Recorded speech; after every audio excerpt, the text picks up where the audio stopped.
On the day of the apprenticeship ceremony, the youngest sister disciple unexpectedly took Mordecai, who showed no cultivation potential, as her first apprentice. The hall erupted in shock, yet she wore a triumphant smile. What do you know? Mordecai is the true prodigy. In our past life, she chose the extraordinarily gifted Kieran and left Mordecai to me. Who could have guessed Kieran's meridians would shatter under our junior sister's tutelage, reducing him to a cripple? Meanwhile, I unlocked the seals within Mordecai, propelling him to meteoric success as a genius everyone revered. Consumed by jealousy, our junior sister conspired with Mordecai to kill me. We perished together, only to open our eyes back at the initiation ceremony. Watching my junior sister's smug expression, I couldn't help but laugh. Does she truly believe Mordecai remains a genius without me? The moment I opened my eyes, there was Seraphina's insufferable face.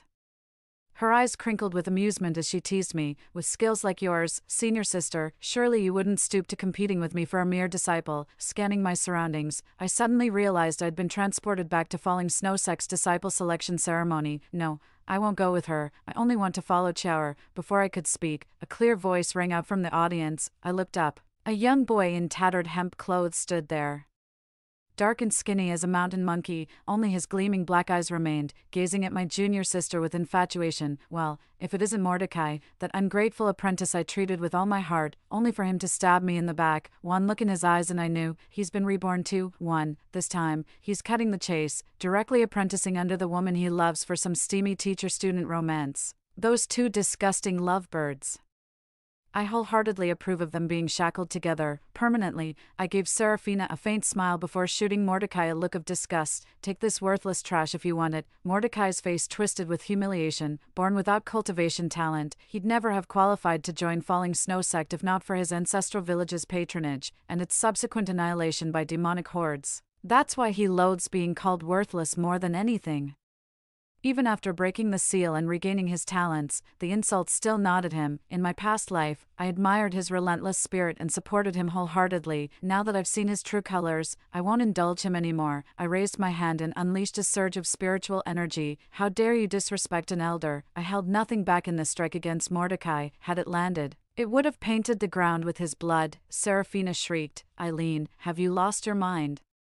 Refusing to watch her prized disciple slip through her fingers, she tugged at her senior brother's sleeve with red-rimmed eyes. The sect leader's heart ached seeing his beloved junior sister in tears. He had no desire for Seraphina to take in that good-for-nothing Mordecai. My intention to kill the wretch suited him just fine, yet when his junior sister wept, he reluctantly intervened despite his misgivings. The residual shockwave of spiritual energy backlash struck Mordecai, forcing blood from his lips as he fixed me with a venomous glare. The sect master gently comforted Seraphina before turning to rebuke me. Eileen, as a righteous cultivator, how dare you attack a defenseless, talentless orphan? Have you no shame? I held not an ounce of respect for the senior brother who'd been siding with that junior sister against me since her arrival. My place in the Falling Snow Sect is earned by my own merits, with no relation to whether he's the sect master or not.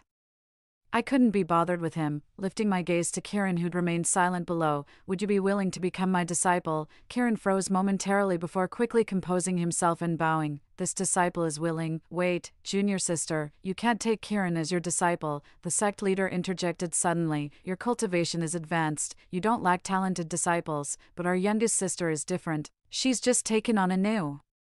The sect leader glanced at Mordecai twice before continuing. She needs a powerful disciple more than you do. I burst out laughing. So because you're weak, you need a strong disciple for protection. Well, sect leader, your own cultivation isn't half bad. Why don't you apprentice yourself to our youngest sister instead? The sect leader's face flushed crimson, his fists clenched tight. Seraphina bit her lip too. Eileen, you'll regret this.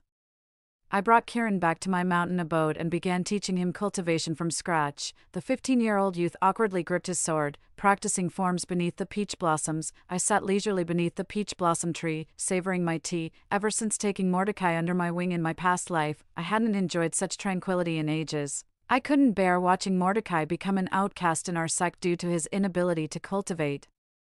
I spent nearly every day buried in the archives researching, or journeying to find rare treasures that might improve Mordecai's constitution. I truly believe I've fulfilled all the duties expected of a master, yet one day I caught him embracing our junior sister with utter disgust in his voice. That Eileen is unbearable with her constant theatrics. All her concern for me is just a ploy to boost her own reputation. Seraphina pouted. Don't speak of senior sister like that. She's sensitive and will take offense. Mordecai held her hand and said, Elder Seraphina, I wish you were my master. Thinking he was just confused, I bared my heart to him and laid out the pros and cons, finally persuading him to drop the idea. Little did I know, while he agreed on the surface, he secretly kept in touch with our junior sister, too. In the 20th year since I helped him regain his talent, the 9 Provinces tournament was held.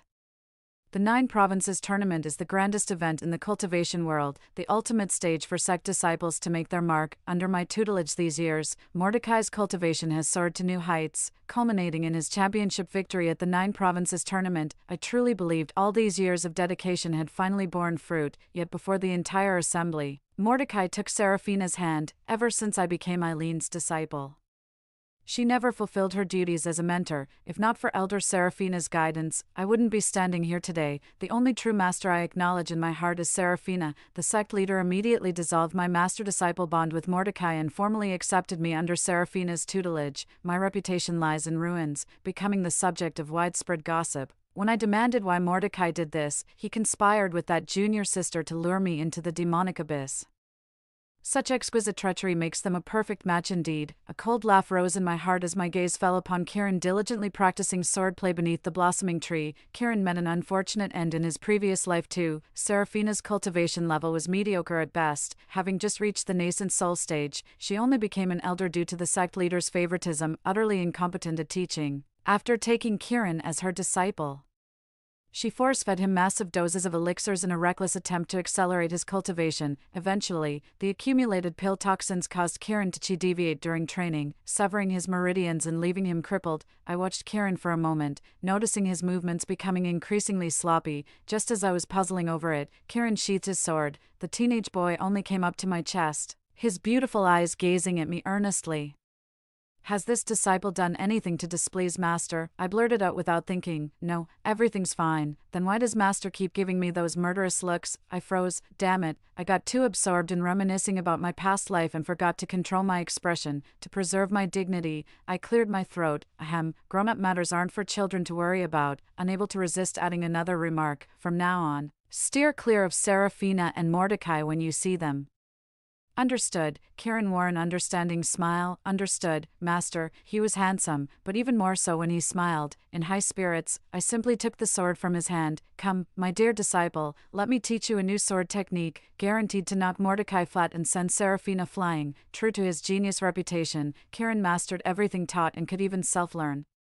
Didn't have to lift a finger. Night and day difference from that god-awful experience teaching Mordecai in my past life. Kieran's a quick learner, advancing through cultivation realms at breakneck speed. Every time he masters a new sword technique, he'd immediately take on sect missions to test his skills. Despite only 2 years of cultivation, he's already running missions alongside Golden Core and Nascent Soul seniors. Kieran's reputation grew steadily, and soon everyone knew the Frostfall sect had produced a prodigy. As for Seraphina's situation, despite draining the sect's treasury by demanding countless rare treasures from the sect master, 2 years passed, yet Mordecai's bloodline seal remained unbroken. Both being reborn, Seraphina believed I must have a solution and wanted to seek me out. Mordecai stopped her. Seraphina, don't lower yourself to beg that hypocritical woman on my account. 3. Even if this life can't break the seal, I'd be content just being with you. Tears welled up in Seraphina's moved eyes, yet she still shook her head. As long as you're okay, my suffering means nothing. Mordecai's eyes flickered before he finally accompanied Seraphina to see me. Kieran took on a mission some time ago, and today marks his return. He sent me a spiritual message saying he'd brought me some crimson fruit pastries from outside the sect.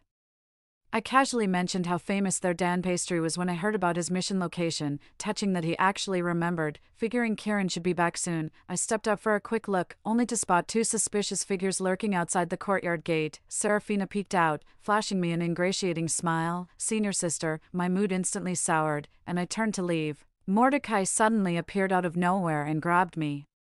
Is this how Elder Eileen teaches you to treat your junior sister? Such coldness. 2 years had passed, and he'd grown much taller with an arrogant demeanor that made him look like the elder himself. I summoned my spirit blade without hesitation, unleashing crushing spiritual pressure upon Mordecai. His face paled as he coughed up blood, finally realizing he wasn't the prodigy of his past life, and I was no longer his master in this one. Seraphina rushed forward to shield him protectively. You're not welcome here, get lost, or I won't hold back. I pointed my sword at Serafina and spoke with a cold expression. Serafina's eyes welled up with unshed tears, yet she stood her ground, convinced I wouldn't strike. Senior sister, I'm not here to cause trouble, I just need your help to lift the seal on Mordecai. With a swift backhand strike of my sword, I sent Serafina flying. You're clearly here to start trouble. What's Mordecai to me? Why should I help him? A wicked grin spread across my face as a brilliant idea popped into my head. Serafina was only at the nascent soul stage, while Mordecai possessed no cultivation whatsoever. As a tribulation phase cultivator, crushing them would be as easy as lifting a finger. Serafina values face above all, so even the sect master likely doesn't know she came to see me today, even if I obliterated them right now. No one could trace it back to me.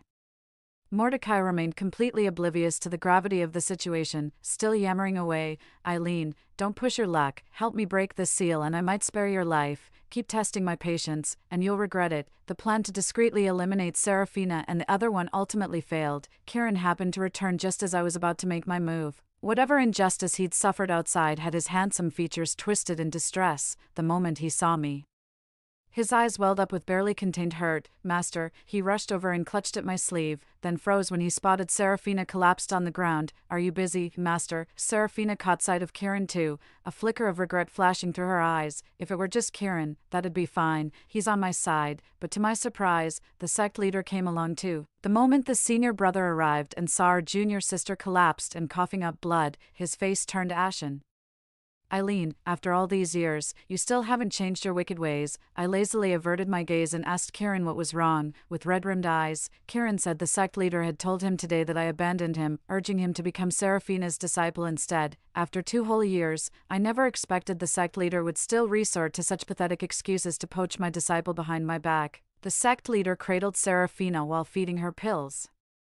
Though what she whispered in his ear remained unknown, he glanced at Mordecai first, then turned his gaze to me. Eileen, as compensation for wounding Serafina, lift Mordecai's seal. That commanding tone actually made me laugh in frustration. Serafina, do you know why you couldn't break Mordecai's seal even after exhausting the entire sect's treasures? 3 pairs of eyes locked onto me as I calmly produced a medicinal pill. Because you're missing this.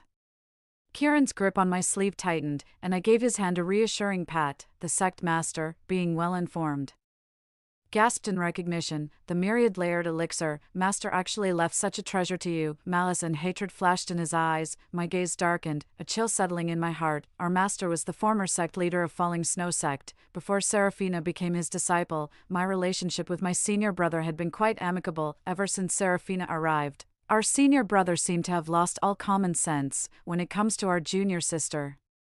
He abandons all reason and judgment, blindly trusting her words alone. The entire sect was discontent with this situation. Even our master grew somewhat disappointed in the head disciple, but after our master's untimely passing, he entrusted me with his spatial pouch and the duty to safeguard the Falling Snow sect with his dying breath. Inside the storage pouch, aside from spirit stones, there's only this myriad layers pill. For 100 years, I've endured my disgust and guarded the Falling Snow sect without complaint, all to honor my master's final wish. Yet over a single pill, he'd turn against the very master who raised him for centuries and bequeathed him the entire sect. Mordecai grew agitated. Yes, this is exactly the elixir. In his past life, he took this pill, but I'd mixed it with other rare treasures when administering it, so he never knew which ingredient truly broke the seal within him.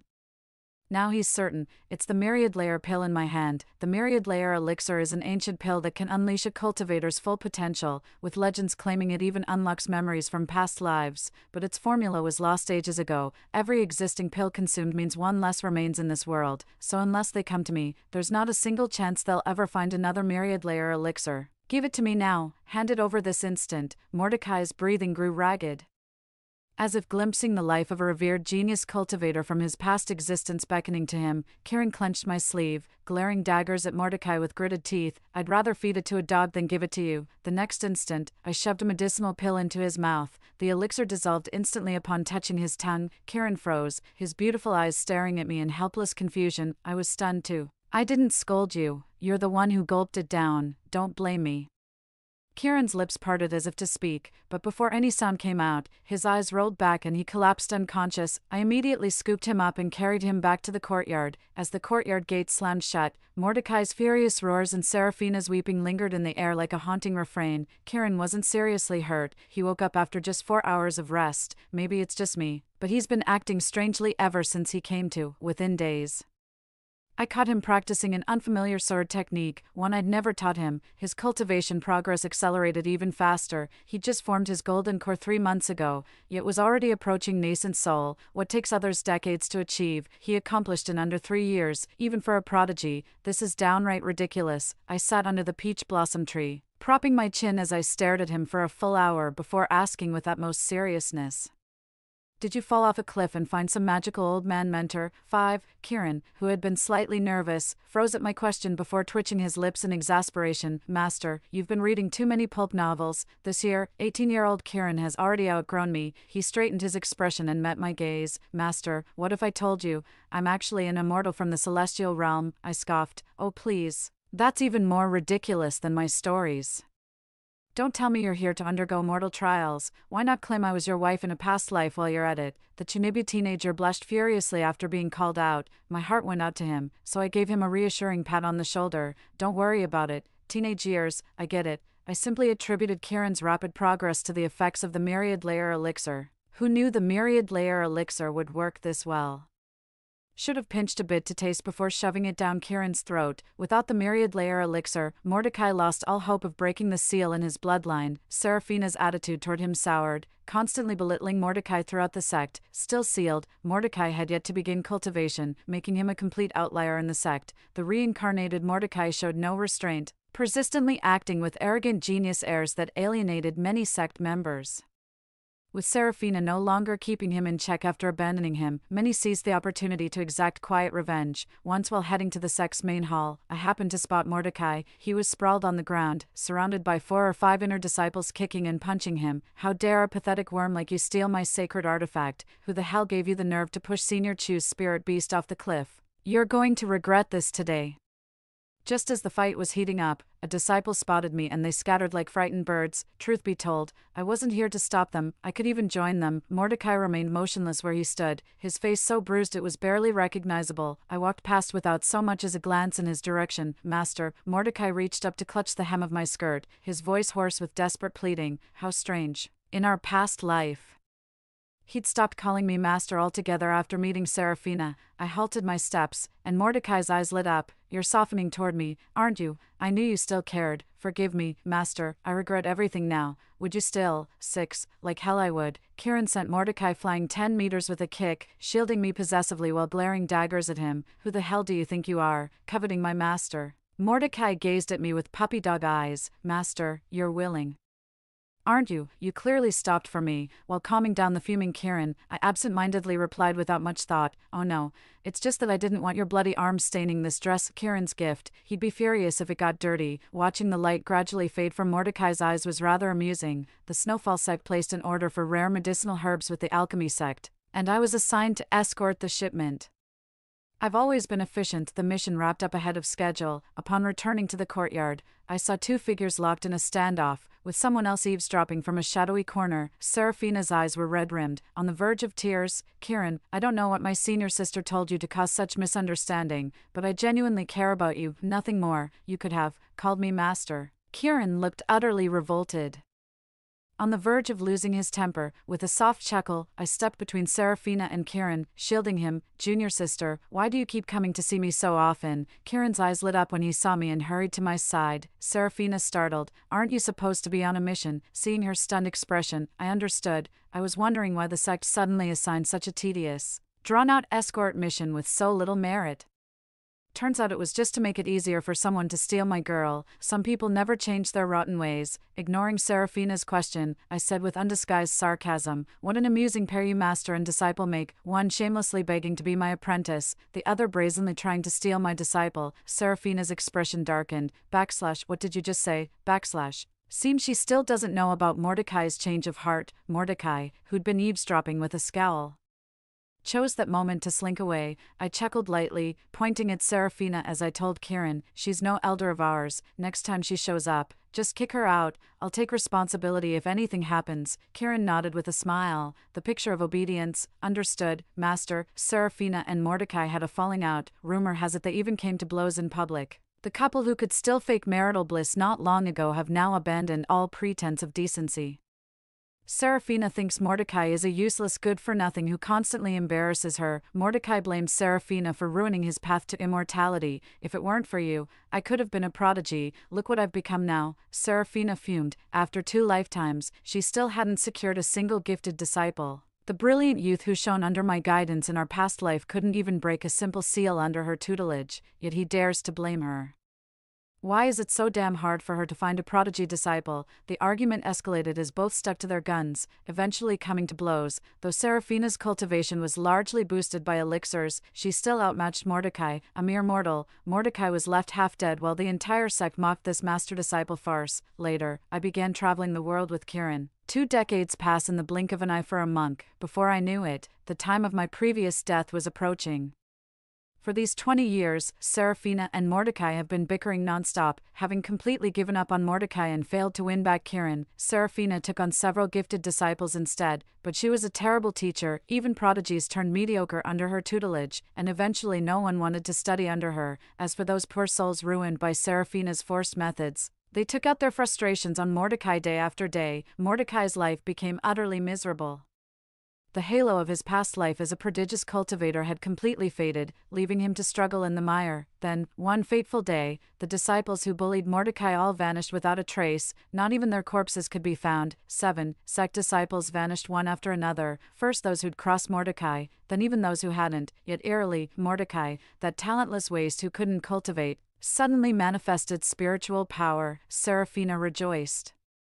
Reconciling with Mordecai as if nothing had happened, the sect plunged into panic. When appeals to the sect master went unanswered, disciples fled in droves. Kieran and I returned to our sect to participate in the 9 Provinces Grand Tournament. In just 20 years, the sect had fallen into ruin. All disciples had fled, leaving only a few mortal caretakers to sweep the grounds. Our sect leader, my senior brother, had grown gaunt and spent his days sighing in the main hall. Serafina, however, came running over with obvious delight. "Mordecai's seal has been broken. Just wait, he'll definitely defeat Kieran in the 9 Provinces tournament." She was preening like a peacock in full display. "Senior sister, even if we were reborn 1,000 times, you'd never surpass me." I've no idea where Serafina gets such confidence from, but I figured it out soon enough. Before I could go looking for Mordecai, he came to me first.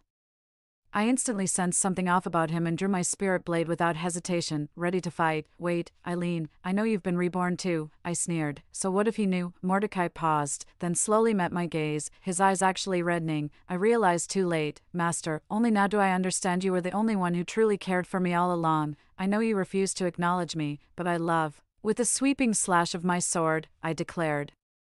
A demon-possessed wretch isn't worthy of my words. Indeed, Mordecai had fallen to demonic corruption. That unsettling aura about him was the taint of dark magic. My blade thrust toward his heart, but he dodged with desperate clumsiness. "Master," he vowed through gritted teeth, "I'll make you acknowledge me again." He fled after leaving those words behind, and I scoured the entire Frostfall sect without finding a trace of him. The day he departed was the eve of the 9 Provinces tournament.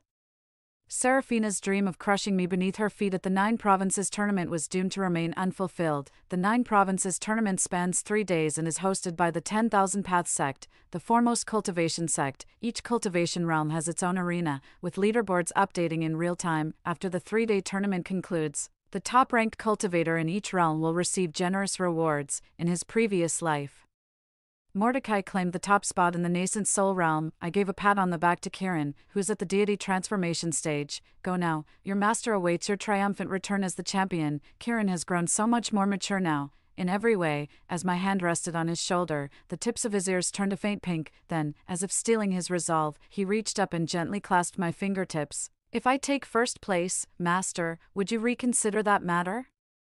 My face flushed crimson. With anger this time, I swiftly flicked the insolent disciple's forehead. The little wretch who dared overstep his bounds. Absolutely not. Fail, and you're expelled from the sect. Something must have gone terribly wrong. My disciple of 20 years has developed improper feelings for me, though master-disciple romances aren't uncommon in our cultivation world. Never mind that I'm wholly devoted to cultivation with no interest in romance. 8.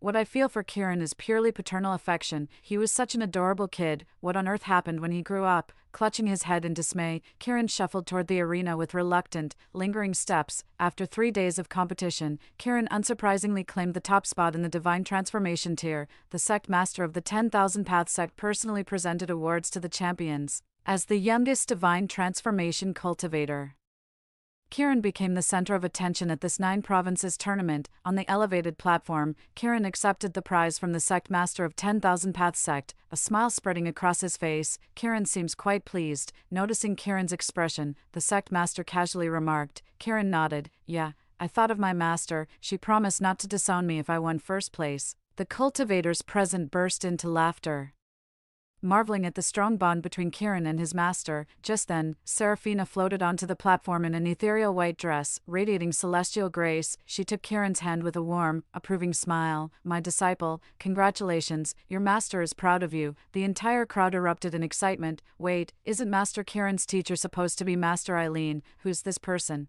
I've never seen them before.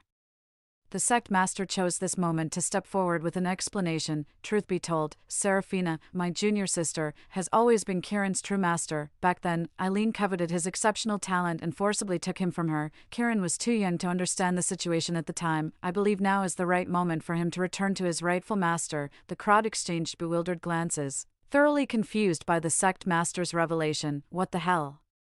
Can someone tell me if this is real or not? True, Elder Eileen's power is unmatched. If she insists on taking a disciple, no one could stop her. Could it actually be true? On stage, Kieran's face turned livid with rage. He shook off Serafina's hand and immediately began to explain. Clinging desperately to Kieran, Serafina gazed at him with tearful eyes and whispered, "Please don't humiliate me in public. Senior sister Eileen has everything, while I have nothing.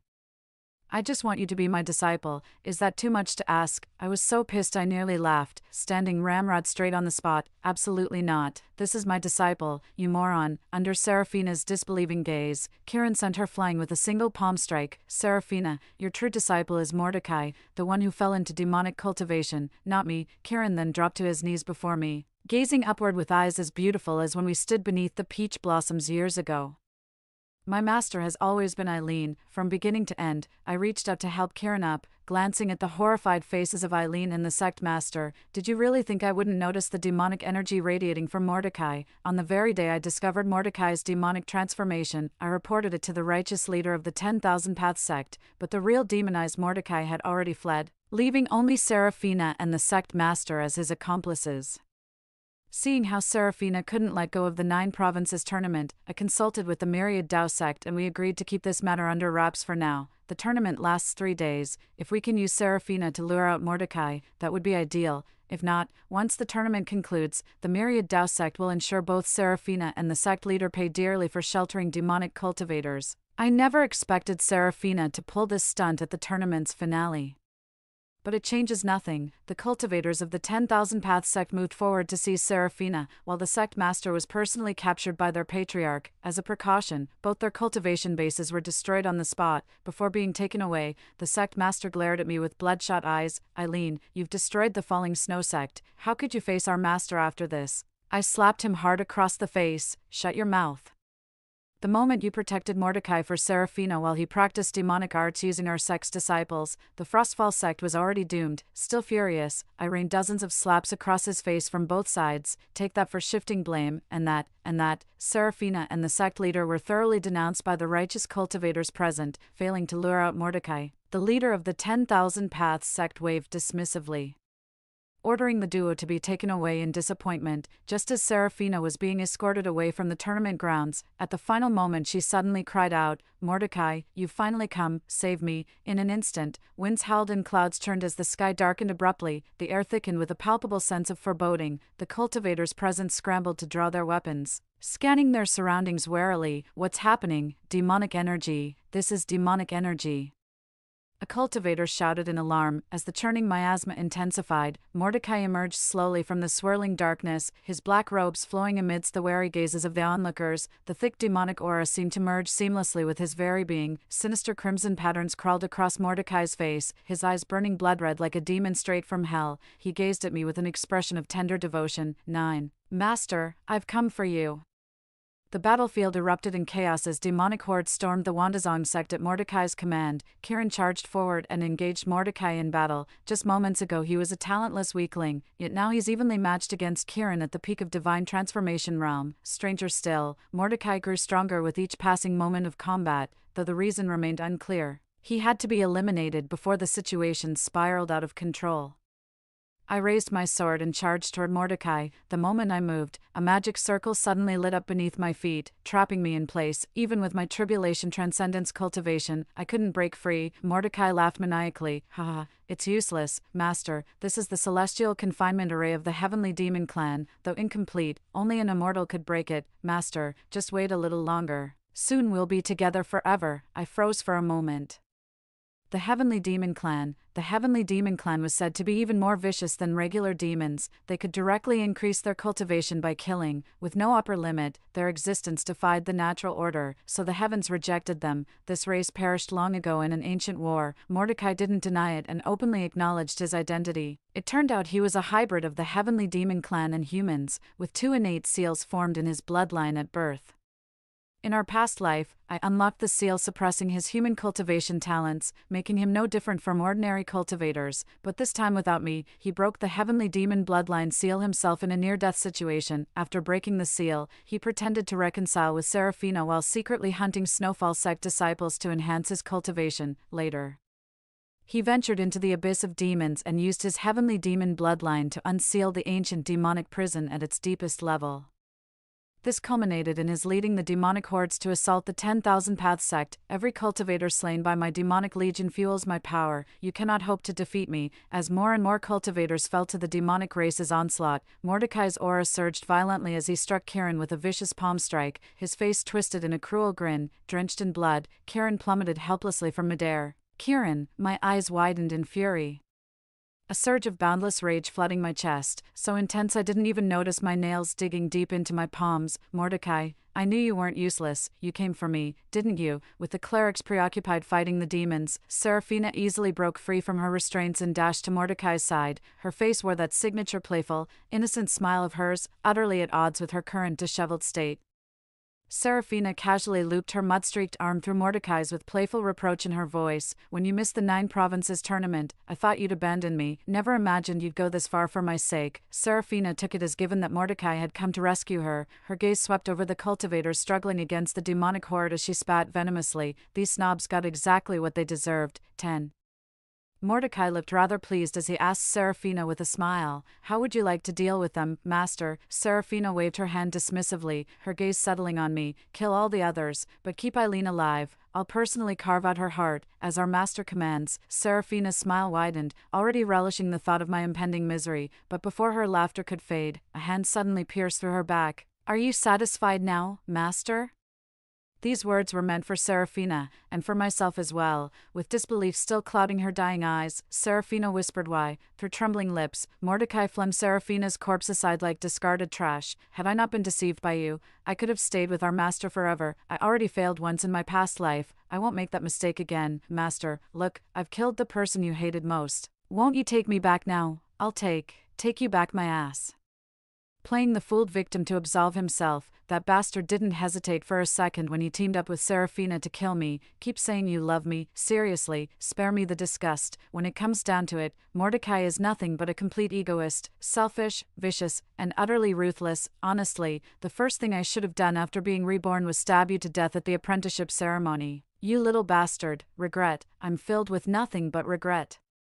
The image of Kieran falling, battered and bruised, kept haunting my mind. A dull ache throbbed in my chest, as if I'd been kicked. Mordecai approached me with the swagger of a conqueror, his arrogance palpable. Thunder rumbled across the sky as an unnatural pressure descended upon the Wandazong sect. Mordecai's face turned pale. "Force a breakthrough. Are you insane?" I was already at the peak of the tribulation transcendence stage, just one step away from ascension. Didn't Mordecai say only immortals could escape this formation? Then I'll break through right here to prove him wrong. Just wait till I ascend, you bastard, I'll tear you limb from limb. Heavenly tribulation struck swiftly, bolt after bolt crashing down upon me. Mordecai realized his doom was sealed if I succeeded, abandoning all pretense of love or master-disciple bonds as he gathered demonic energy to strike me down. I hurled magical artifacts to block his assault, coughing blood as the tribulation lightning seared through me. Surviving a tribulation lightning is already a near impossible feat for cultivators, let alone with a demon spewing miasma right beside you. The battlefield grew littered with fallen cultivators, all elite warriors gathered for this grand tournament. Mordecai's power surged uncontrollably, surpassing even tribulation stage cultivators' capacity to resist. As desperation grew, all eyes turned to me as their last hope against the demonic threat. They stood before me one by one, only to fall one after another. My body was mangled beyond recognition under the heavenly tribulation, my pain receptors numbed, yet my mind kept screaming in urgency, faster, move faster. As the heavenly tribulation neared its end, Mordecai's assaults grew increasingly ferocious. The final lightning tribulation and Mordecai's demonic energy struck me simultaneously. My magical artifacts were exhausted, my allies nearly all slain by Mordecai. Defeat seemed inevitable. In a blur of vision, I hallucinated Kieran materializing before me, intercepting the lethal strike. The dark clouds parted instantly, transforming into a shower of golden rain as celestial radiance poured down. The surging celestial energy instantly healed all my wounds. I watched Mordecai's face twist in terror as he begged for mercy.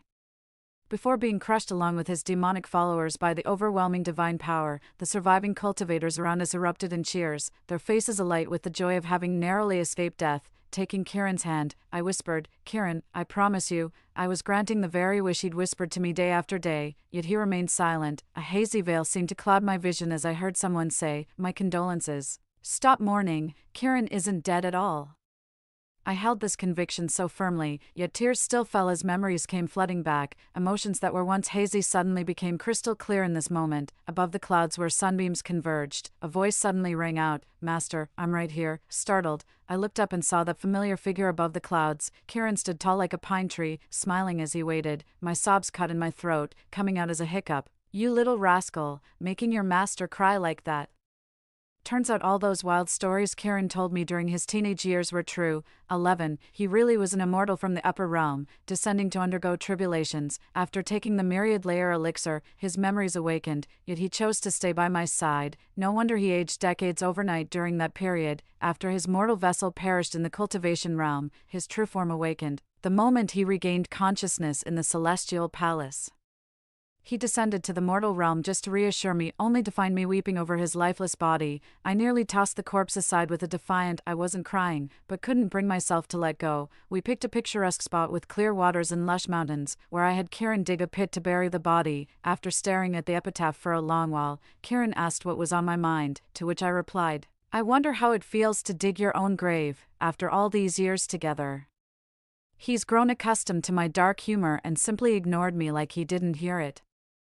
I cleared my throat awkwardly to salvage some dignity, then suddenly grabbed Kieran's sleeve as a thought struck me. "Well, since you've surpassed me in cultivation now and I've got nothing left to teach you, maybe we should terminate our master-disciple relationship." Kieran froze completely, blindsided by my point-blank proposal. The smile vanished from his handsome face in an instant, replaced by that all-too-familiar look in his eyes. Thinking back carefully, I realized he wore this exact same expression years ago when the sect leader told him I didn't want him anymore. That pitiful look, like a stray puppy abandoned on the streets. Sure enough, the very next moment I heard him ask, "Master, are you rejecting me again?" He's truly a master at playing the victim. I caved completely after just 2 seconds of meeting his gaze. Yes, absolutely. Kieran was delighted. After settling matters in the cultivation realm, we ascended to the immortal realm together. Oh, I just remembered something. When I rushed over earlier, I think I heard our master agreeing to something. Yeah, I mentally promised that if you came back from the dead, I'd treat you to a meal at Moonshatter Pavilion. Kieran looked disappointed. That's it.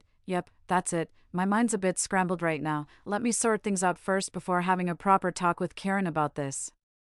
A gentle breeze carries for miles under clear skies. The previous tale has ended, but my own story is just beginning. Story 2. During the summer vacation, a zombie outbreak occurred while I was at home. My parents decided to drive me out of the house to look for supplies because my younger brother was clamoring for chocolate and they wanted to give it to him. Before I left, they even drained all my supernatural powers. As a result, I was killed by zombies. When I opened my eyes again, I found myself 3 days before the zombie outbreak, and I had awakened multiple supernatural powers in advance. This time, without me as their laborer, will they still be so united without supernatural powers? 1. Lying around at home all day, you don't even go out for a walk, you have no energy at all. My mother violently opened the door. When I opened my eyes, I saw my mother standing there with her hands on her hips, scolding me.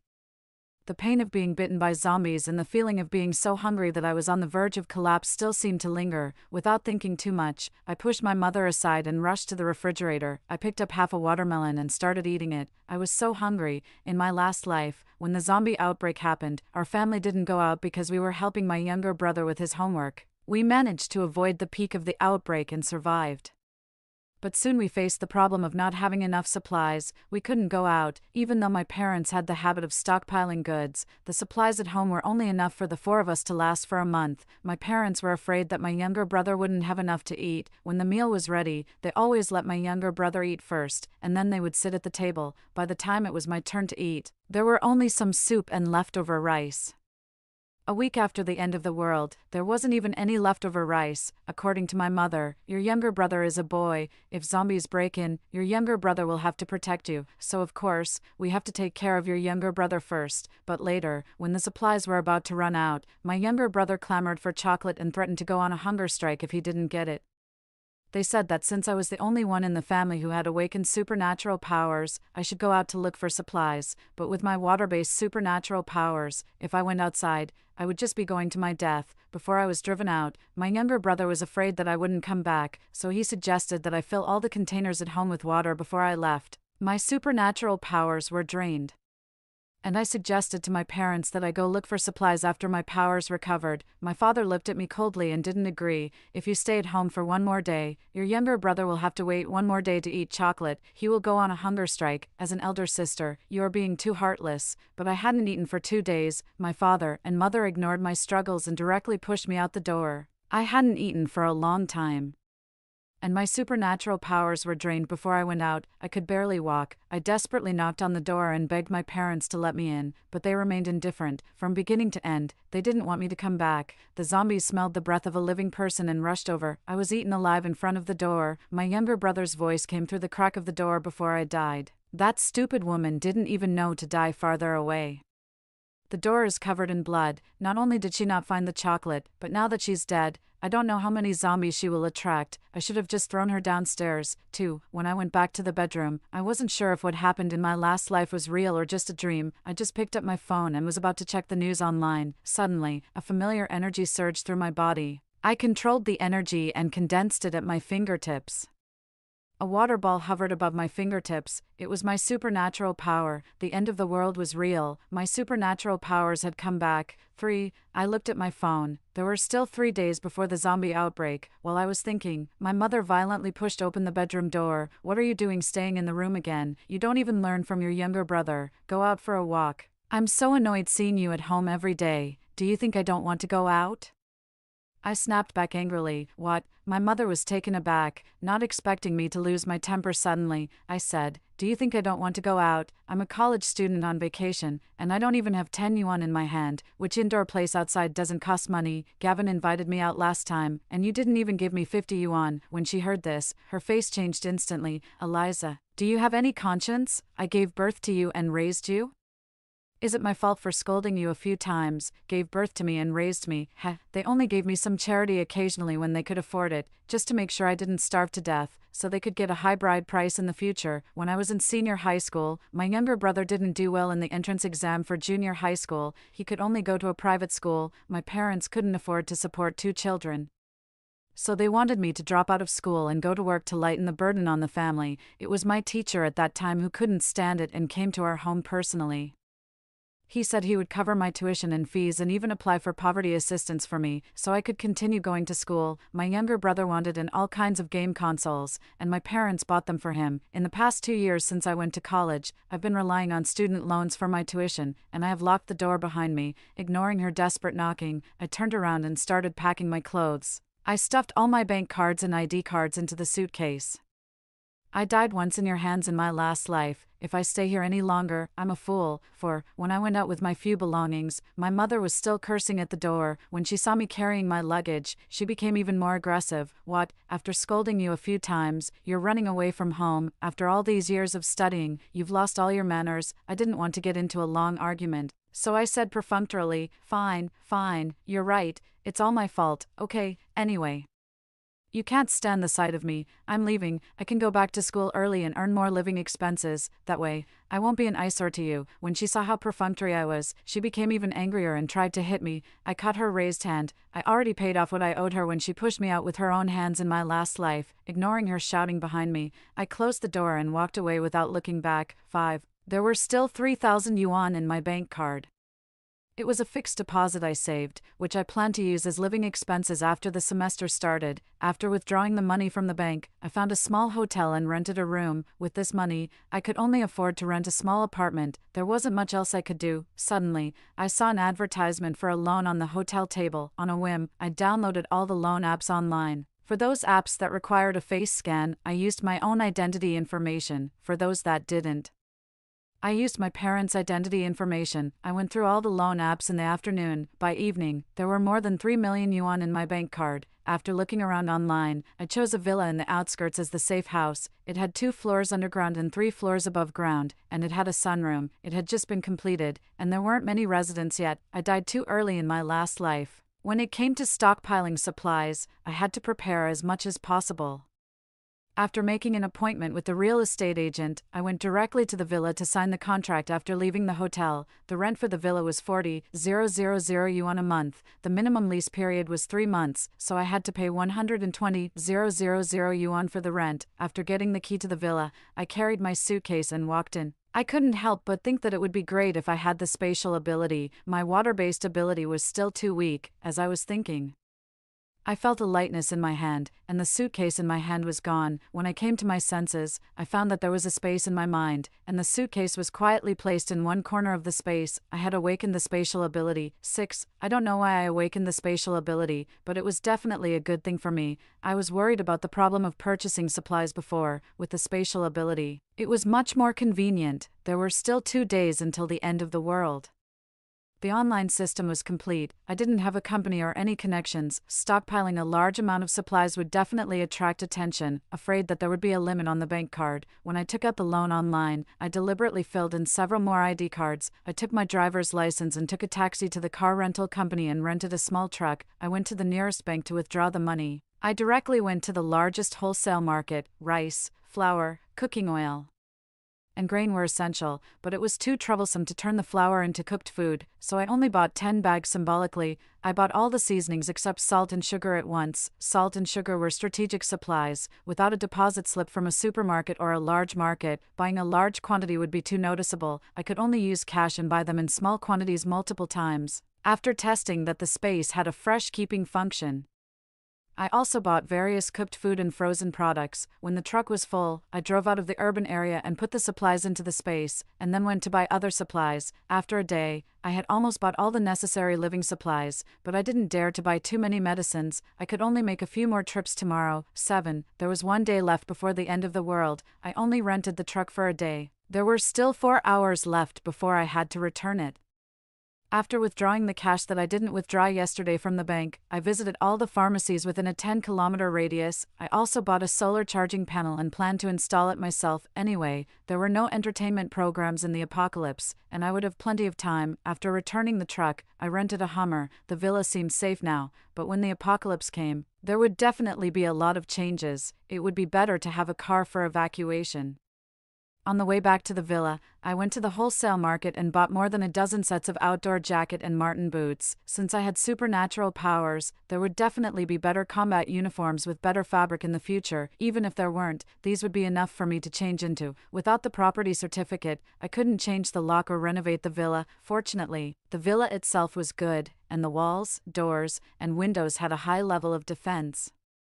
I just changed the lock core of the main door while the sun was still up. It wasn't that I was being careless, it's just that when I woke up in the morning, I found that I had two more supernatural powers, the wood-based and thunder-based powers. Unlike the water-based power, the thunder-based power was extremely powerful. In my last life, even though I never left the house, I saw the power of the thunder-based ability online. I still didn't know how to classify the levels.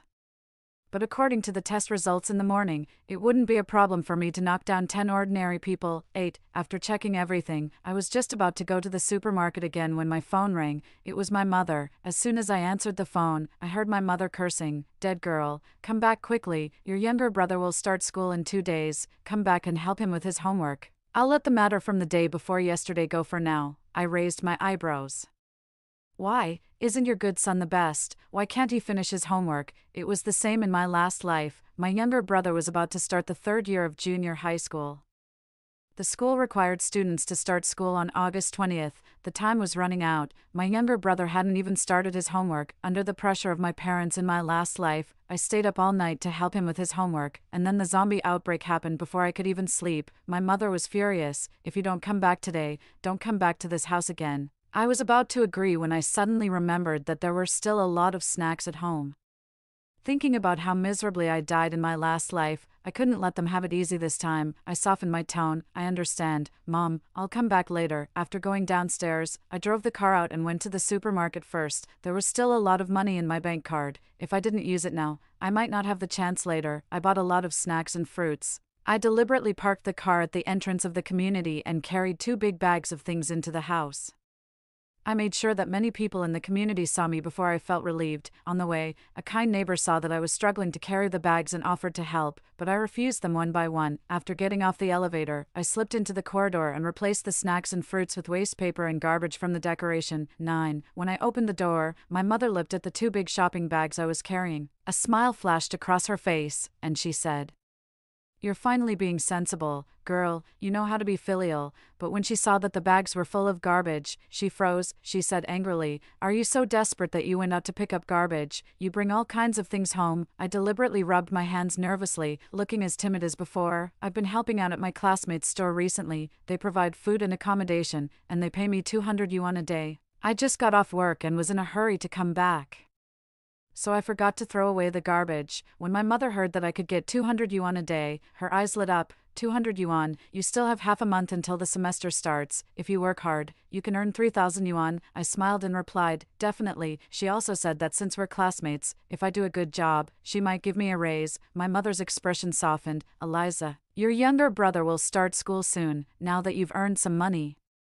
Shouldn't you buy something for your younger brother?" I nodded and agreed. "Of course, my younger brother is the only boy in the family. We should definitely spoil him." My younger brother heard the conversation and came out of the room. "Don't buy anything random. Look at how poor you are. You don't know what good things are. I won't wear shoes that cost less than 1,000 yuan. I'll send you the shoes I want on WeChat later. Just pay for them." I smiled and agreed, but in my heart, I sneered.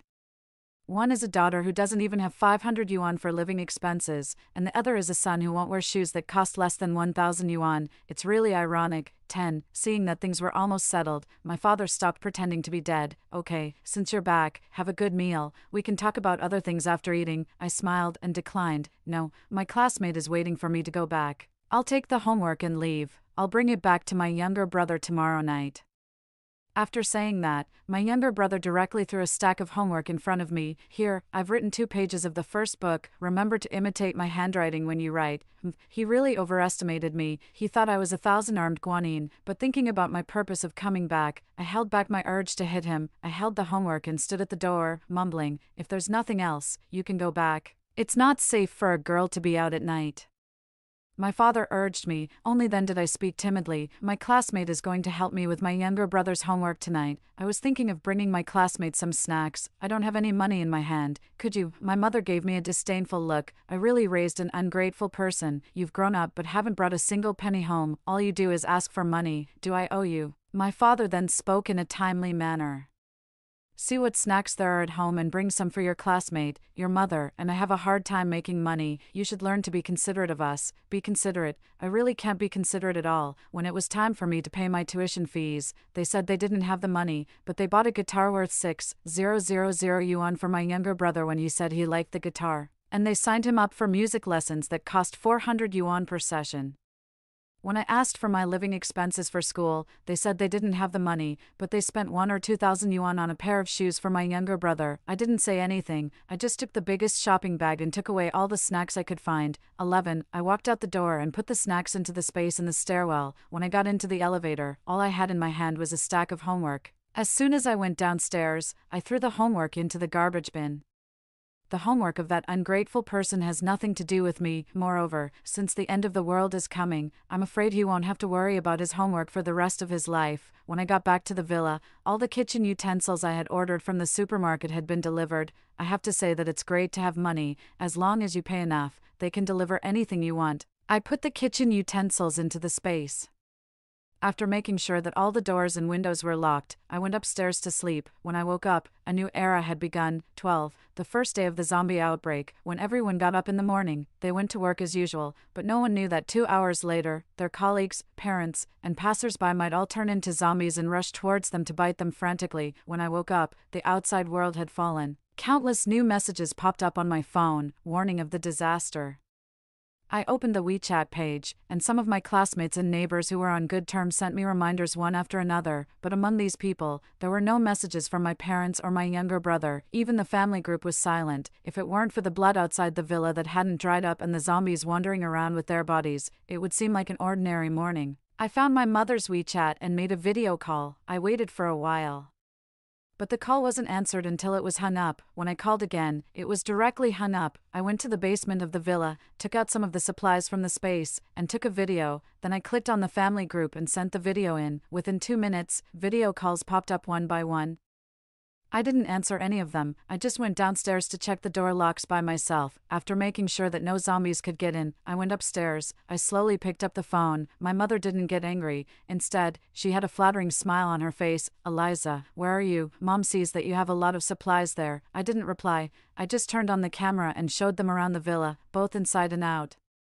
The bright and luxurious decoration and the mountains of supplies were all clearly visible. My younger brother shouted excitedly, "A big villa? How does she, a woman, deserve to live in such a big house? Hurry up and take me there. Let her come back and live in the small house." My father slapped him on the head. Just by looking, I could tell that he didn't use much force. "Eliza, don't listen to Xiaoyi's nonsense. You are my daughter and deserve the best things in the world.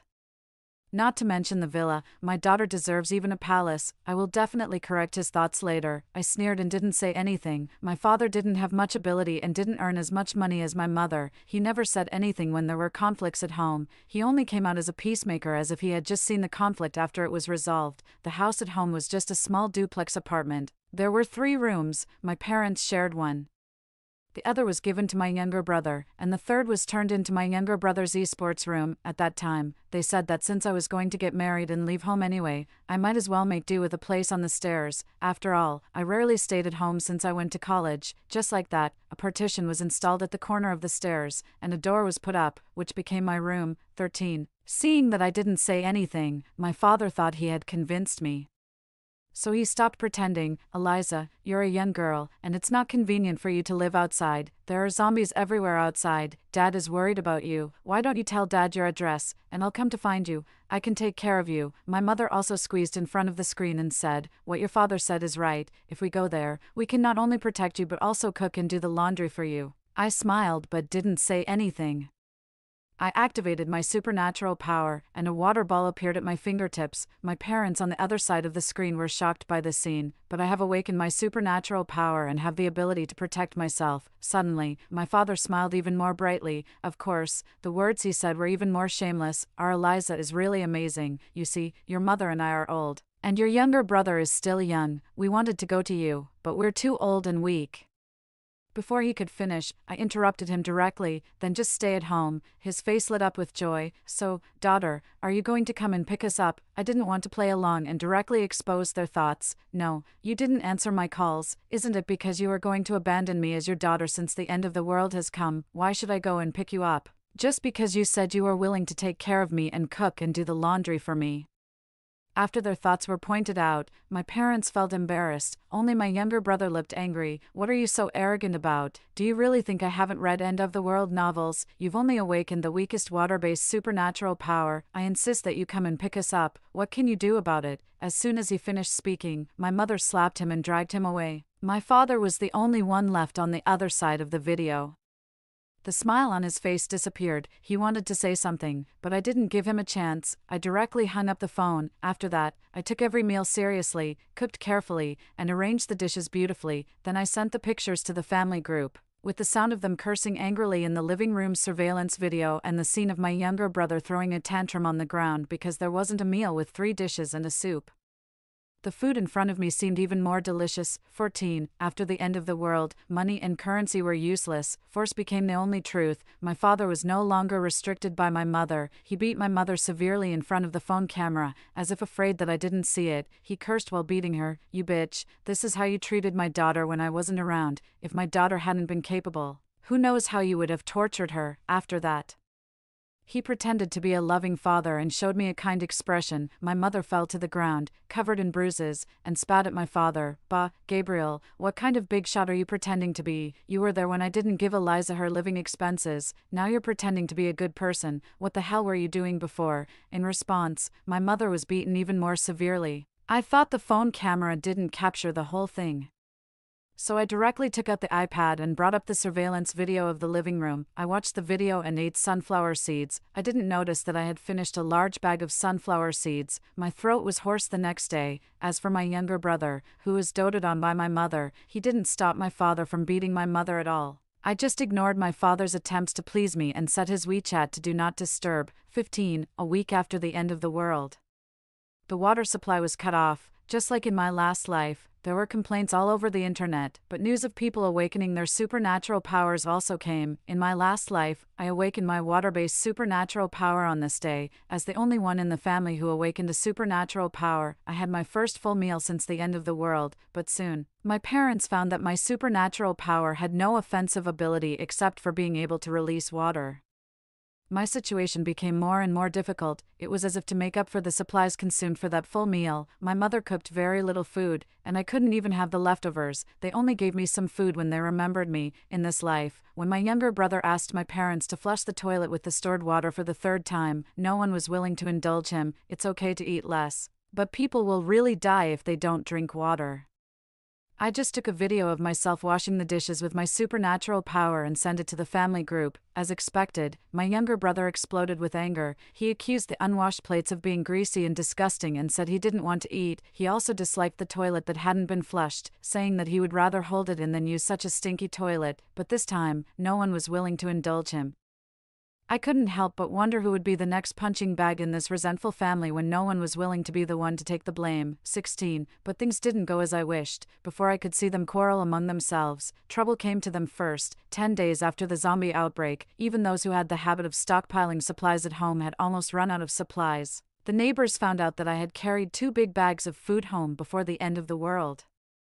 The property management staff who were trapped in the community also added fuel to the fire and brought up the surveillance video of me going in and out of the elevator. In the elevator, I carried 2 huge shopping bags home. They were filled with food. The bags were so heavy that I could barely walk steadily. When I left the community, my hands were empty. They ate my parents like crazy in the property owners group, asking them to share some of the food. My parents naturally saw the messages. But suddenly, my younger brother shouted at the surveillance video, "You knew the end of the world was coming, didn't you? That's why you deliberately put on such a show. You deliberately took away the snacks at home when you left. You were taking revenge on us, weren't you?" I chuckled. He wasn't too stupid. It's a pity that the surveillance records at home could only be saved for 7 days, and they didn't have any evidence. 17. My parents wanted to pretend they didn't see it.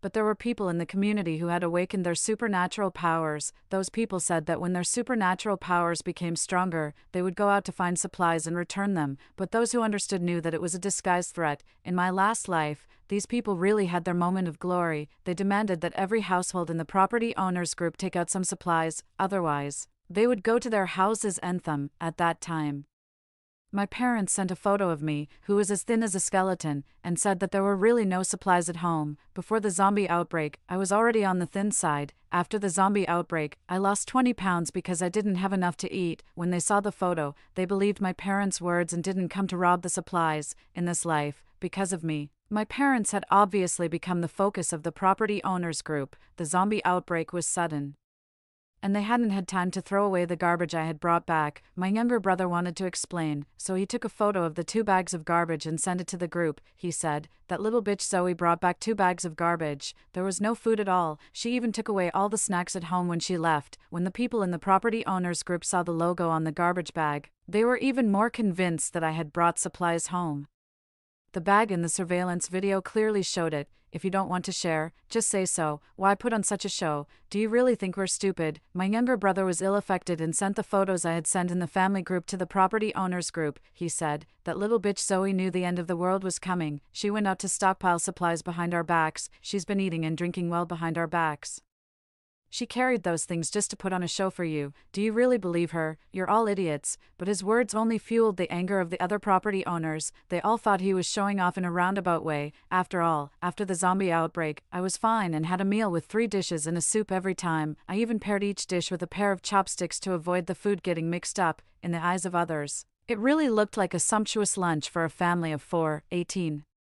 When my parents saw these messages, it was too late. The messages couldn't be taken back. My father was so angry that he hit my younger brother for the first time. This time, my mother didn't stop him. My younger brother had been doted on since he was a child and had developed a lawless personality. He naturally wouldn't stand there and let himself be beaten. The 2 of them fought. My father was old and had been sitting in the office for years. He couldn't fight against my younger brother, who was young and strong. Soon, he was pushed down by my younger brother, and his forehead hit the corner of the table. Blood flowed all over the ground, and he didn't get up again. When my younger brother saw this, he calmly wiped his hands and kicked his father's body. "How dare you hit me, you old bastard? Who do you think you are?" Then he turned around and went upstairs. My mother lifted her husband's body and laughed and cried. After a long time, she stood up from the ground and prepared dinner for my younger brother, but to my surprise, after this incident, my younger brother seemed to be reborn too. 19. When I woke up that day, I saw the message my younger brother sent. "You were reborn too, weren't you? You should have stayed at home, been driven by me, my parents, and been our slave, and been a poor wretch. Wrong, everything is wrong.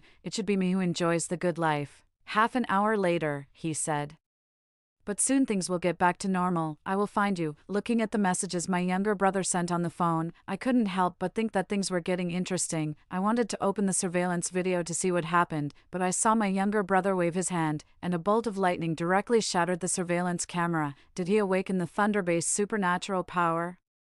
Did he think he could do whatever he wanted to me just because he had the thunder-based supernatural power? He was really naive, but I can't dampen the enthusiasm of a child, can I? I casually sent him a location, then I walked into the courtyard of the villa. The gate was wide open, a row of corpses in prison uniforms was hanging on the original fence, but there was no other way. After all, I'm just a seemingly delicate and weak girl, with the aroma of delicious food wafting from my home every day.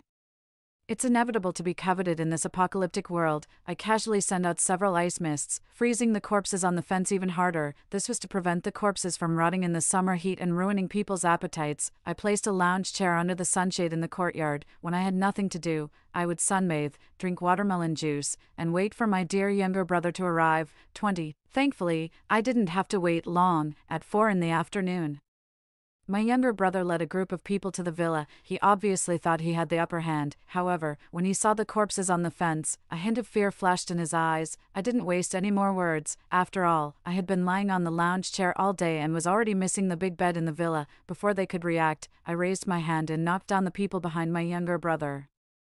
In an instant, only he and my mother were left standing. Fear flashed in his eyes, but he still wanted to fight desperately. He suddenly threw a thunderball at me. I simply blocked it with the water-based ability that he despised the most. With a flick of my finger, I sent the thunderball back. He was drenched in water, and the lightning coursed through his body. The electricity made him tremble all over. It took him a long time to recover. Why isn't the water-based ability the weakest? How could you possibly? I put my finger to my lips and made a gesture. This is the apocalypse. Anything is possible. Then, I showed him my other abilities: water-based, thunder-based, wood-based, fire-based, ice-based, spatial, and even time-based abilities. My mother stood aside, completely stunned, watching the various abilities transform in my hands. My younger brother finally faced the reality. What do you want? I chuckled softly, then I raised my finger and pointed at my mother. Kill her. A look of hesitation flashed across my younger brother's face, but he still raised his hand without hesitation. The lightning rushed towards my mother. Soon, she fell to the ground, twitching, her eyes wide open in disbelief and hatred. She couldn't believe that the son she had always doted on would actually attack her. 21. Can I leave now? My younger brother hung his head, making it impossible to tell what he was thinking. I smiled. Did I ever say I would let you go? They also said that since I was the only one in the family who awakened supernatural powers, I should go out to look for supplies. Just as my parents couldn't believe that they would die at the hands of their own son, I didn't bother to explain further. I waved my hand and drained all the moisture from his body. In an instant, he turned into a dried corpse. I thought to myself, who on earth spread the rumor that water-based ability users are weak? Used properly, it's extremely powerful. Soon, his and my mother's corpses became the newest additions to the fence. 22. I don't know who spread the news about my multiple awakened abilities, but it quickly caught the attention of the higher-ups. I was recruited into a special department. It turned out that we had never been abandoned. A month into the apocalypse, the superior rescue order was issued. The rescued survivors were properly arranged in various bases. I was sent on missions to deal with high-level zombies and heterogeneity that ordinary ability users couldn't handle. Compared to the days of slacking off, it's a bit more tiring. I even get injured occasionally, but who can resist the one-on-one service of a state banquet chef? 3 years into the apocalypse, the cause of the zombie outbreak remains unknown, but everything is getting better, and we will eventually move towards the light.